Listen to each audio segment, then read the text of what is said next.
kind of makes me nervous. Ugh, kind of makes my chest tight. Doesn't make me feel very good. Howdy. Welcome back to Dion Talk. Isn't family great? I got to spend some time with my brother recently, who retired at the age of 50 with 10 paid off rentals. And I want to let everyone know I respect my brother. I love him. And actually, he's one of the catalysts to how I reached financial freedom because he was an example that it's possible. But recently, while spending some time with him, he pointed out in a loving brother way what an absolute freaking moron I am for having mortgages. Because he took out a home equity line of credit on his paid off house, purchased a rental, and then paid it off within a year or two, rinsed and repeat until he got to his 10. He's never had a mortgage on a rental property. And so I'm an idiot because I have debt on rentals. Work became optional in 2018. So for 4 years now, I only work because I love my job. I have made work optional, and someone else who is successful is calling me a moron. So I have Michael Zuber from One Rental at a Time and Matt, the lumberjack landlord, two friends of mine who have reached financial freedom, even though Matt hasn't retired yet. Is it 45, 6, 14 coming up soon? If I make it that long. I'm going to sit down and have a Dion talk with my brother. But not today. And I'm actually curious where this video is going to go. So I'm reaching out to the two of you to give me some ammunition to maybe explain how I'm not a moron, because if I try to explain it to him, I'm probably going to sound like a moron. How many times can you say moron in 1 minute? I'm giving Mike a short for his channel. So let's start with Mike. If you were talking to somebody who you actually wanted to interact with and couldn't just say, okay, you have your thought, I have my thought, but you wanted to maybe try to convince them that all debt isn't bad. How would you explain that having debt on rentals might not be a bad idea? So for me, I think I would start, and again, this is assuming I respect the individual and I want to have a real conversation. I would have a conversation about speed, because one thing you can't get by is time. I totally understand the Dave Ramsey approach, right? You buy a house, whether it's with an equity line or a loan, and then you focus on paying it off. Right. Some people do Dave Ramsey, right? They get a loan, they pay it off, whether it's an equity line or not. So I get it. But when you do the math on a timeline, right? So you buy a house in 2022, it takes you 3 years to pay that off, or 5 years, or whatever it is. And then you get your second one, and then you get your third one 2 or 3 years later. You do get some income snowball effect because it gets a little bit faster because you have rent from that other one. But you also have prices are going up. Prices aren't flat, right? If prices stayed the same level for a decade, either one and a half does the other, but that's not how it works in real life. If your brother bought 10 houses of the same house, right, just copying them, his 10th house would be significantly more expensive than the first. However, then if you went ahead and you do what I would do, which is ladder up conservatively as early as possible, and I talk about 10 years. So you ladder up for the first 4 or 5, just doing the savings. And then you do cash out refis or recycle capital. At the end of 10 years, what you could do in my model, if your goal is to be free and clear at 10 years, I'm not saying that should be the goal, but if it was, you could sell off some, pay off the others, and you would have a bigger pile of free and clear properties if you did it my way. The math is just on my side. So if the goal is to have the biggest portfolio of the most free and clear properties, I win. Debt early, conservatively financed, paid off at the end versus buy one, pay off, buy one, pay off. Both work. My pile's just bigger. Okay. I'm going to watch this video myself and take notes as you're talking along there, because I was looking around for a pen and paper to take a note, but I'm going to watch my own video. So he started investing in his early 20s and he retired at 50. So close to 30 years to get to 10 paid off rentals. Financial freedom for me happened in 8 years. So I can point out chronology. That's a good thing. And if I sold one of my properties now, I could easily pay off 3. So exactly. It would be just do that math. Because again, when you have these discussions with people that are the whole zero debt Dave Ramsey types, that's the number they're focused on. So what I would do is get to the end, and oh my God, if it was 20 years, I would freaking crush him. He got to 10 properties free and clear in 30 years. First off, congratulations. But like, I've been doing this 21 years right now. Let me just think for a second.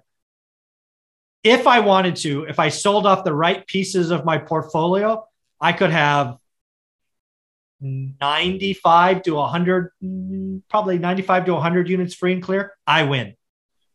That's just how debt works. And you got to be conservative. You don't want to go over leverage. I hate the over leverage folks because, again, I could have an argument with them, right? What happens to those people if you're max leverage? You get one great recession or one hiccup, you're freaking bankrupt. You're BK, you're out of the game.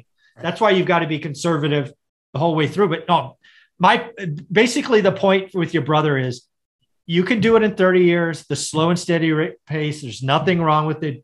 Be cool.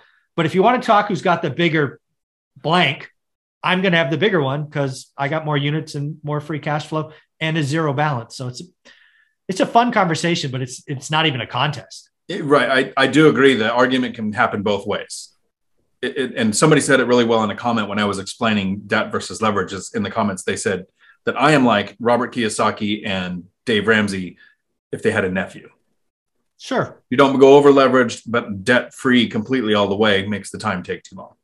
Yeah. So Matt, in your opinion, what would be the things that you would share with somebody who just absolutely hated the idea of having debt, but you weren't trying to be Matt, you were actually trying to be nice? How would that sound? I'd probably start off with a little bit of Matt. So if you see this really big number over here, that's mine. We can start off with your little tiny number over here. That's yours. And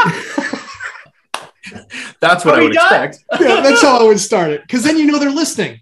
Yeah, that's true. But so in all honesty, I think that, so I very much was in the very beginning of my investing, I was very much against debt. I didn't want to have a bunch of debt. I looked at it and it was like, kind of makes me nervous. I watched my mom. She was a real estate agent in the 80s, early 90s. I saw what that market did, what it looked like. I remember that stuff. And I was like, ugh, kind of makes my chest tight. Mm-hmm. Doesn't make me feel very good. But as I looked at it and as I did my first one and I was hacking, I was like, really, this is just the same model. Like, this will work. Mm-hmm. And it's all about power of the leverage. The guys that got crushed in 6, 7, 8, those guys that got crushed were just way over levered, liar loans, too many projects out there. You literally were like waiting, like, okay, cool. Did they pay so I can pay this? And that was completely foreign to me and something I never wanted.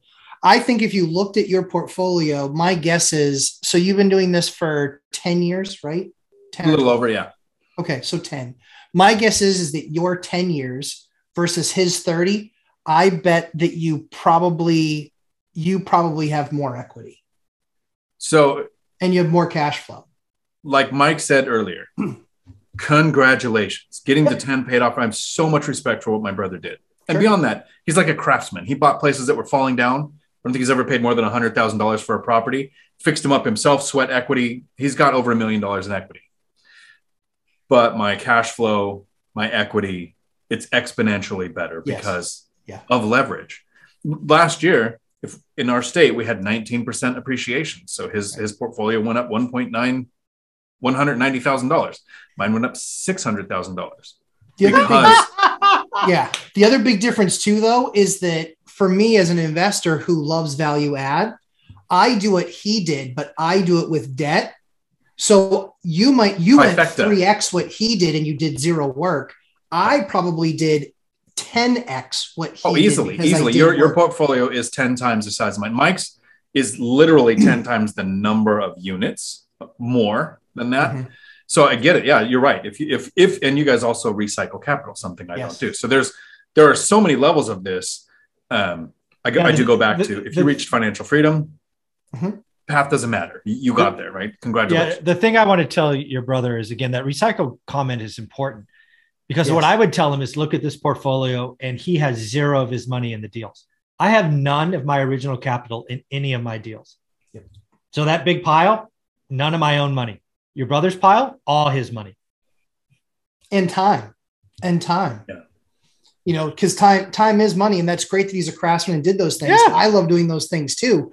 But when I add those things to my stack, that is just jet fuel. Yeah, totally agree. No, I want to thank you both for doing this, because it gave me a bunch of points to bring up in that conversation with him. And I might just share the video with him and say, hey, try not to kill me the next time you see me. Yeah. What do you think about these two jerks? Right. So my take was going to be, I've spent out of pocket, invested, taken money from the bank and put it into properties of my own from my W-2 job in a little over 10 years, about $320,000. Recycled capital, I've down paymented about $300,000 also. So I could almost have one duplex had I purchased cash. If I purchased it early on before prices went up to where they're now $500,000. I would be house hacking, reducing or eliminating my housing costs and have one unit. Or I have 6 figures of rental profit per year. I'm gaining, you know, hundreds of thousands of appreciation per year, because I was able to use leverage. And what I need to do when I sit and talk with him is actually go over what over leverage looks like and what a percentage of your portfolio being levered looks like. Because the fear every investor has is when they're first starting out, what if property values drop? What are you going to do? Right. And you explain, not care. Yeah. Doesn't the matter. Values don't mean anything to me, right? We talk net worth. We Buy talk about more. Which is bigger, and none of it matters, right? So then we think of the thing that does matter. What if rents drop? There you go. Okay, now let's talk what percentage rents have to drop before I'm actually impacted. And being around 55% levered with the rents, what they're doing, I could see a 55% drop in rents before I touch any money of my own. So that was where I was going to go. But now I've got a whole bunch more ammunition to have a Dion talk with my own brother. Awesome. Let us know how it goes. I will definitely, I might talk him into recording it. We're very physical, though. Can you put people getting hit on YouTube? Because I don't know. Okay. No, they tend to frown on that. Yeah, he's bigger than me, too, so he usually wins. All right. Mike, if somebody has some questions and wants to reach out and find you, how can they find you? One rental at a time. Should see a YouTube channel, some books, Instagram. And if you want to see me go live, it is 8 a.m. Saturday mornings for 1 hour, because then I go talk to my students at 9. And I recommend everybody make it to that live if they can. If not, your 7:30 in the morning news updates. It's daily financial news. An educated, successful investor who takes the time every morning to get the data, to present it to what would matter to lazy investors who would never look up that data. So it's amazing. Thank you. And Matt, if somebody wants to reach out with questions, how can they find you? Lumberjack Landlord on YouTube, 11:30 a.m. Eastern time on Sundays, and Lumberjack Landlord on Instagram. Daily updates. We'll be getting back to that now that I can actually see my phone. And I'm glad your voice is back, because I hang out for your live streams on Sundays too. It's a ton of great information, because you never know what a question is going to spark in the conversation. True story. True. Awesome. Well, thank you both. I appreciate it. Until my next video, thanks for coming to my Dion Talk. We're sorry, the number you have dialed is not in service at this time. Actually, I'm just curious, because we get some comments, especially when Matt says some things sometimes. How do you guys, Mike, I'm going to ask you first, then I'll ask Matt, because I've seen what Matt throws back, claps back. How do you handle the negative comments? Because I know how I'm going to talk to my brother. Yeah. But what do you do with those naysayers in the comments? So I've gone kind of full circle. So first off, if anybody attacks my guests, like with like swear words and just totally attacks them, it gets deleted immediately. If it's those trolls or bots on Bitcoin, they get deleted immediately. But other than that, if you want to call me an idiot or something, they just stay there. My response usually is one word, fun or okay, or sometimes I put a question mark. Because what I do is I go through my phone and I try to respond to every question. If I don't respond, it stays in my damn phone. So when you see me put a question mark or something really short, it's just to move on. So it used to bug me a lot, but I got a pretty big callus now. So as long as they're not attacking or being all cuss words and all of that, generally they get a 1 word, 2-letter thing, and I just move on. Because to me, I don't re-engage very often. Like almost never. Like if you leave a comment, I'll respond and then you reply back. I don't even see those. That's not what my filter is. I just want to reply back to the first one. So right or wrong, that's typically what I do. And as entertaining as it is, Matt, how do you handle the haters? I mean, if someone calls me an idiot, I'm interested in their point of view. It's not out of the realm of possibility that I'm an idiot. It might happen. Yeah. I mean, feel free. And I think what's really fun is, there's been a couple of times where, with viewers where I enjoyed the discourse. I enjoyed having the conversation, learn something from it. But you should probably know that if you're going to challenge, you should probably bring your lunch. Yes. All I'm saying. You should probably know a little bit about what you're talking about, because my opinions are fact-based opinions. They're not feelings. Well, let's say this. They're experience-based. Yes. Well, experience. Yeah. Largely experience-based. Right. And also, having the number of relationships that I have in my life with people in armed forces or government or what have you, we've had that discourse. We've had that conversation. And so it's a very informed opinion. Mm-hmm. And so I have no problem with perspective. I have no problem with somebody else's opinion. But when you put words in my mouth, well, now I'm just going to have fun with you. Or when you say that I said something I didn't say, like, yeah, it's all possible. I mean, at the end of the day, I'm not afraid to say I'm sorry. Yeah. It just doesn't happen very often because it doesn't need to. So in the beginning, when I first started answering questions in the Facebook groups and on the BiggerPockets forums, I would get attacked for a good reason. Okay. I did not know what the frick I was talking about. I knew that something simple like FHA, that's great if you're a first-time home buyer, sure. Well, that's not what it's for.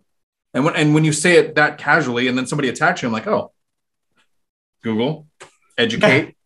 Oh, okay. So this is when an FHA loan makes sense. This is when conventional loan makes sense. So I got educated because people would call me out. But I'm with you on, if they come back with an actual question or something where I was wrong, I will learn from it. I like the discourse. If they come back with their emotions say I'm wrong because of my experience, then I'm just as attacky back. I've been on Mike's channel, one of the first couple of videos we did, where somebody was literally attacking me because it's not possible to go from $89,000 in bad debt to financial freedom in 8 years as a single parent. You can't do this. I had my story typed out like this long, yes. And then it was gone because his response was gone. So I look forward to kind of call me out on my stuff on my channel. Sure. But we're going to have a debate. Right. Absolutely. Like that's where I think the world has lost its way. Like, we don't have to agree. I'm sure if we spend some time, there's things that we don't agree on. Right. And that's fine. But there's so much more that we agree on, where we want the country going in the right direction. We want people going in the right direction, and that's the thing that gets me, is if that's what you're going to get hung up on, is my opinion on Ukraine, well, then sit and spin, bro. I don't care. Yeah. I don't care. So for me, it really is much more about, let's get together. Let's understand that if my experience can help you so you don't make some of the horrible mistakes, read my Business Insider article. I said to her flat out, yeah, if there's a mistake, I probably made it. Yeah, without a doubt. It's just a matter of how much did it cost me? Did it cost me $500 or $5,000 or $50,000?